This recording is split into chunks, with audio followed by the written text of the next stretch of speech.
Le vote, illusion de liberté ou acte d'asservissement, souvent perçu comme un devoir, un droit fondamental, le vote est un outil d'asservissement des peuples et des nations.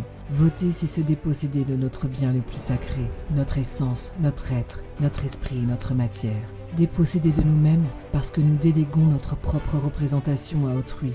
Donner mandat à une autre personne, c'est se soumettre à la volonté d'un autre. Peu importe le candidat que vous choisissez, vous participez symboliquement à votre propre anéantissement. En déposant votre bulletin dans une urne, vous engagez un rituel semblable au dépôt des cendres des morts. Votre signature fait état de votre dépouillement. Votre autonomie est effacée. Vous cessez d'exister en tant qu'individu libre et conscient, devenant de simples objets. Les moutons vont à l'abattoir, ils ne disent rien et ils n'espèrent rien.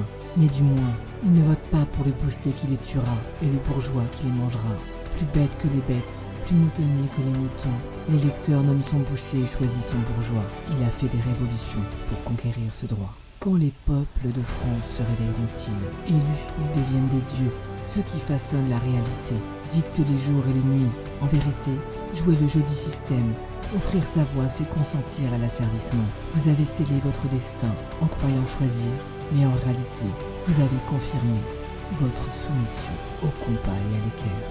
Ne pas voter, ce n'est pas s'abstenir, c'est refuser d'adhérer à un système que nous savons corrompu et mortifère. La représentativité, c'est Dieu de par la loi. Renoncer à sa liberté, c'est renoncer à sa qualité d'homme, aux droits de l'humanité, même à ses devoirs. Il n'y a nul dédommagement possible pour quiconque renonce à tout.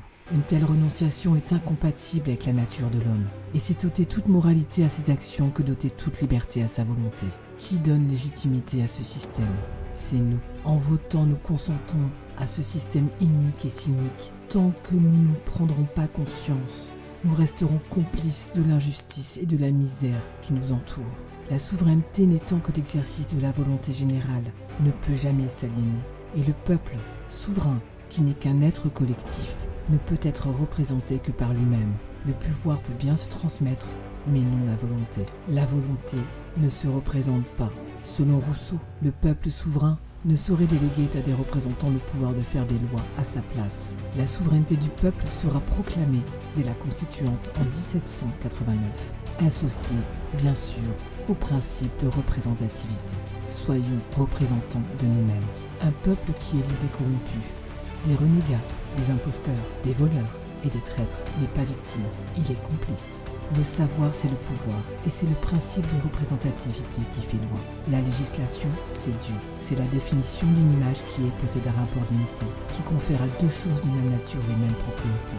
Un homme, un roi, même loi. Au royaume des aveugles, le borgne est roi. Qui ne vit pas par la loi, périra par la loi. Vous connaîtrez la vérité vous affranchira.